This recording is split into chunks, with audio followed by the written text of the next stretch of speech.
Numbers 16.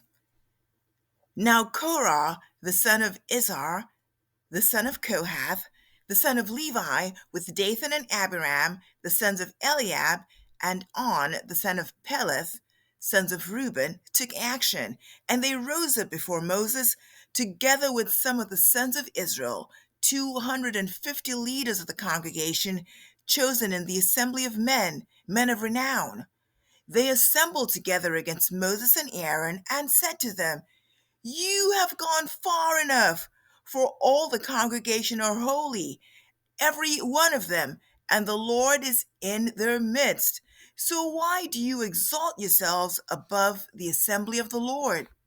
When Moses heard this, he fell on his face, and he spoke to Korah and to all his company, saying, "Tomorrow morning the Lord will show who is his and who is holy, and will bring him near to himself. Even the one whom he will choose, he will bring near to himself. Do this.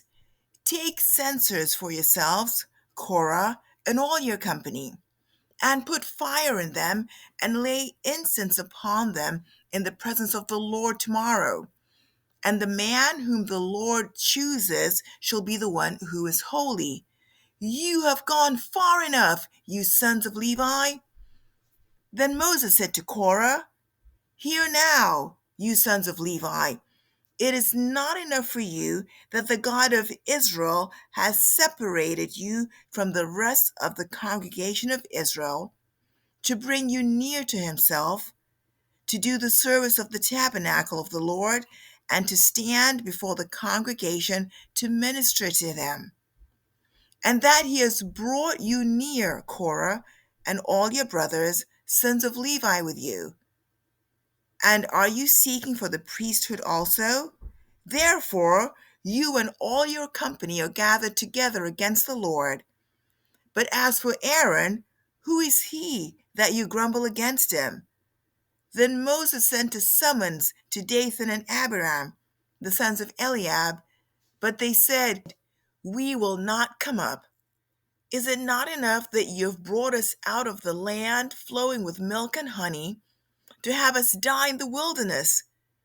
But you would also lord it over us? Indeed, you have not brought us into a land flowing with milk and honey, nor have you given us an inheritance of fields and vineyards. Would you put out the eyes of these men? We will not come up." Then Moses became very angry and said to the Lord, "Do not regard their offering. I have not taken a single donkey from them, nor have I done any harm to any of them." Moses said to Korah, "You and all your company be present before the Lord tomorrow, both you and they along with Aaron. Each of you will take his fire pan and put incense on it, and each of you will bring his censer before the Lord, 250 fire pans. Also, you and Aaron shall each bring his fire pan." So they each took his own censer and put fire on it and laid incense on it. And they stood at the doorway of the tent of meeting with Moses and Aaron. Thus Korah assembled all the congregation against them at the doorway of the tent of meeting, and the glory of the Lord appeared to all the congregation. Then the Lord spoke to Moses and Aaron, saying, "Separate yourselves from among this congregation, that I may consume them instantly." But they fell on their faces and said, "O God, God of the spirits of all flesh, when one man sins, will you be angry with the entire congregation?" Then the Lord spoke to Moses, saying, "Speak to the congregation, saying, get back from around the dwellings of Korah, Dathan, and Abiram." Then Moses arose and went to Dathan and Abiram, with the elders of Israel following him. And he spoke to the congregation, saying, "Depart now from the tents of these wicked men, and touch nothing that belongs to them. or you will be swept away in all their sin." So they got back from around the dwellings of Korah, Dathan, and Abiram. And Dathan and Abiram came out and stood at the doorway of their tents, along with their wives and their sons and their little ones. Moses said, "By this you shall know that the Lord has sent me to do all these deeds, for this is not my doing. If these men die the death of all men, or if they suffer the fate of all men, then the Lord has not sent me. But if the Lord brings an entirely new thing about, and the ground opens its mouth and swallows them up with all that is theirs, and they descend alive into Sheol, then you will understand that these men have spurned the Lord." As he finished speaking all these words, the ground that was under them split open, and the earth opened its mouth and swallowed them up, and their households, and all the men who belonged to Korah with all their possessions. So they and all that belonged to them went down alive to Sheol, and the earth closed over them, and they perished before the midst of the assembly. All Israel who were around them fled at their outcry, for they said, "The earth may swallow us up." Fire also came forth from the Lord and consumed 250 men who were offering the incense. Then the Lord spoke to Moses, saying, "Say to Eleazar, the son of Aaron the priest, that he shall take up the censers out of the midst of the blaze, for they are holy, and you scatter the burning coals abroad. As for the censers of these men who have sinned at the cost of their lives, let them be made into hammered sheets for a plating of the altar, since they did present them before the Lord, and they are holy, and they shall be a sign to the sons of Israel." So Eleazar the priest took the bronze censers which the men who were burned had offered, and they hammered them out as a plating for the altar, as a reminder to the sons of Israel that no layman who is not of the descendants of Aaron should come near to burn incense before the Lord, so he will not become like Korah and his company, just as the Lord had spoken to him through Moses. But on the next day, all the congregation of the sons of Israel grumbled against Moses and Aaron, saying, "You are the ones who've caused the death of the Lord's people."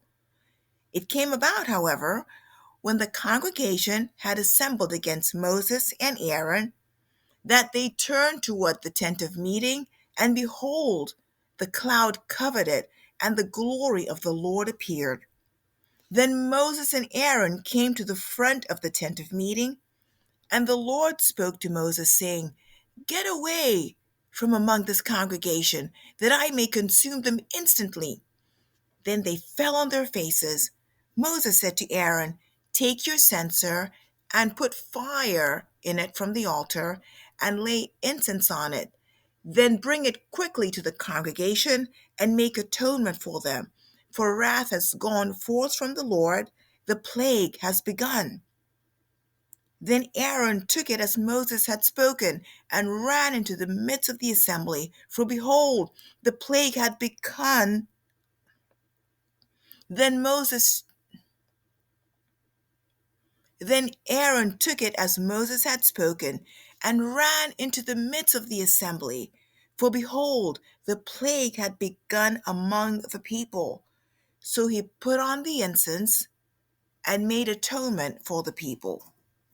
He took his stand between the dead and the living, so the plague was checked.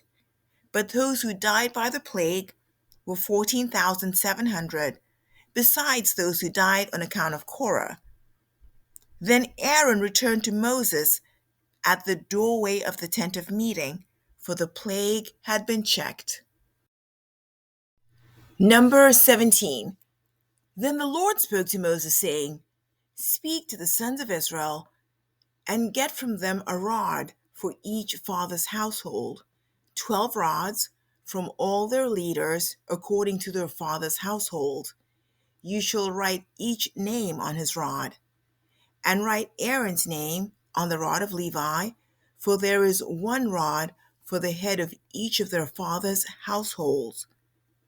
You shall then deposit them in the tent of meeting in front of the testimony where I meet with you. It will come about that the rod of the man whom I choose will sprout. Thus I will lessen from upon myself the grumblings of the sons of Israel who are grumbling against you. Moses therefore spoke to the sons of Israel, and all their leaders gave him a rod apiece, for each leader according to their fathers' households, 12 rods, with the rod of Aaron among their rods. So Moses deposited the rods before the Lord in the tent of the testimony. Now on the next day Moses went into the tent of the testimony, and behold, the rod of Aaron for the house of Levi had sprouted and put forth buds and produced blossoms, and it bore ripe almonds. Moses then brought out all the rods from the presence of the Lord to all the sons of Israel, and they looked, and each man took his rod. But the Lord said to Moses, Put back the rod of Aaron before the testimony to be kept as a sign against the rebels, that you may put an end to their grumblings against me, so that they will not die. Thus Moses did, just as the Lord had commanded him, so he did. Then the sons of Israel spoke to Moses, saying, Behold, we perish, we are dying, we're all dying. Everyone who comes near to the tabernacle of the Lord must die. Are we to perish completely?